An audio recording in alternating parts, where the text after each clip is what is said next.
I cannot really rest.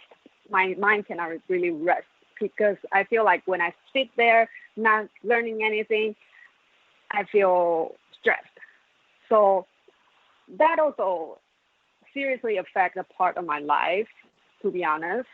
And I actually been through depressed. I had depressed. I was depressed for about like 2 to 3 years, and I think that is one of the reasons that caused me depressed. Like I cannot enjoy the moment and let my mind rest. So I will say that is my superpower, but also it's it's two side blades. Yeah, it's a double-edged sword. I totally get it. I mean, that is very insightful that you have to try to figure out to live in the moment. I mean, but that's so many people have that issue. I mean, it's tough sometimes. You're always worried about what's next and stuff like that. But to be able to truly meditate and stay focused on the present is a gift. That's why they say the present is a gift.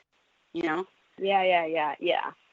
So yeah, I was, but yeah, if you want me to say what made myself special, then like have different traits than others, then yes, I'm always excited to learn new things. But I'll also say one big thing for my superpower is I'm always open to people. I'm always open to things and myself. So I think that is my main superpower. If you want me to, give more example, like for when I say open to people, it's like I don't really give judgment on people. Like if you met a person and she's really rude and like she's your coworker and she's very rude to you in the beginning, I don't use that impression to block my motivation to learn from her. Something like this. And like when I say I am open to myself, that is the same rule. Like I won't judge myself just based on what happened to me. Like every moment is a new me, and I believe if I want, I can always create a better thing. Yeah. So I think that is my superpower. I love that. Every moment is a new me. That's fantastic. That's epic. I'm definitely publishing that one. I'll give you credit. Okay. Yeah, you inspired me to say that. I didn't prepare for that. Well, it's inspiring to see these things. That's why I do this, so that people, we really inspire each other with these kind of stories. It's incredible. You just don't know what you can learn from other people. To going back to what you said. So, I what I want to know now is, coming to the U.S. from Taiwan. That's a big deal. I mean, how did you find the courage? And once you got here, what kind of did you seek out a support system or support network, or did it come naturally? Can you talk a little bit about that? Yeah. So one thing good about me is I don't really think.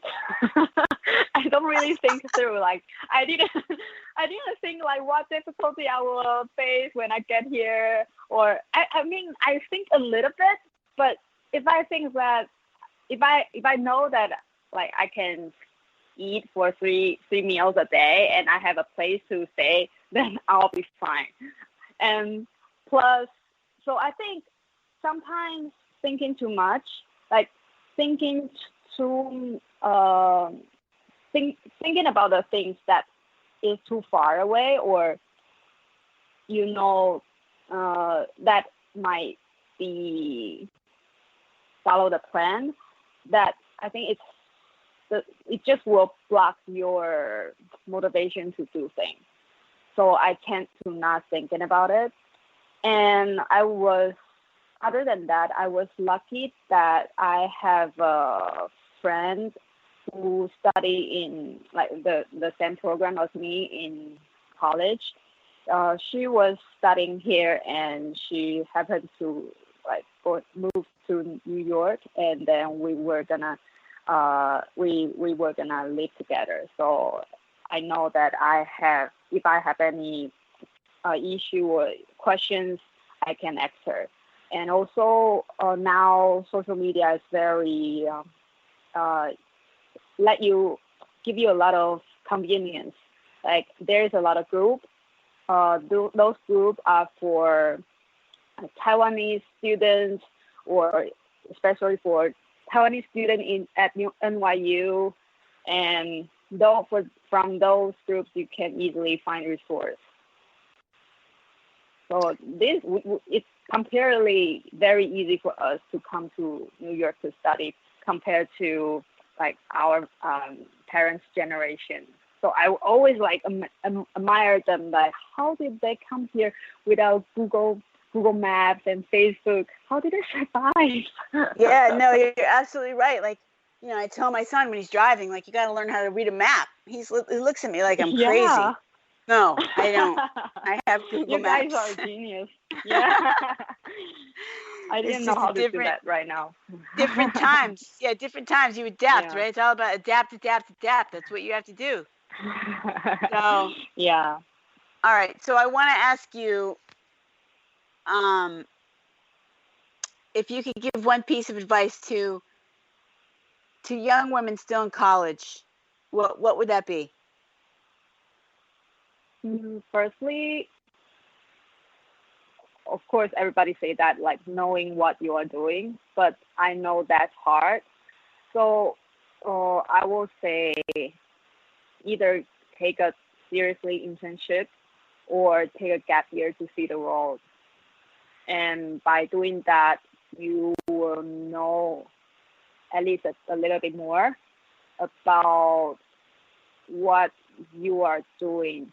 Like, is it the same with what is happening in a real time, or you are just living in the, how to say that, the academic world instead of the real world?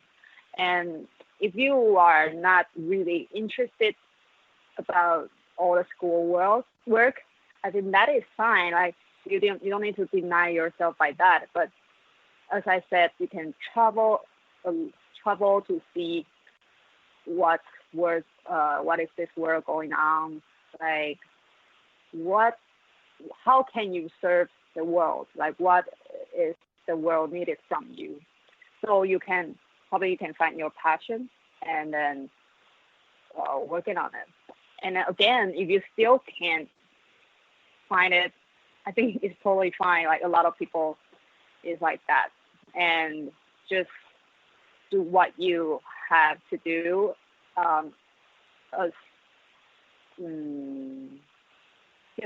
Just do what you have to do. But don't think too much about it. Yeah, don't think too much. I mean, that's what you've done, and you've done great. So I think we love that. I think we love that advice. And I want to just ask you actually one other thing, actually, from the advice, because you've been so successful in your career so far. Congratulations on that, by the way. But what do you wish you knew, looking back at your early work experience, and like what you wish you knew then that you know now? What advice would you give young women as they enter the workforce? Like what about work do they need to know? Is there like one tidbit that would help them navigate like the career? I think Excel is very important. If you are talking about specific skills, I think Excel is very, very important no matter which fields you are in. You can be very poor in Excel, but you just will be very inefficient. And I believe that is not good for your career. So I'll say Excel, but probably it is hard for because there's so many functions for Excel, like from the easiest to the hardest. So you don't know what to learn from. So that's why I say probably an internship is good for you. And I think Excel is very important. Awesome. It's a great tool for your toolbox. Definitely.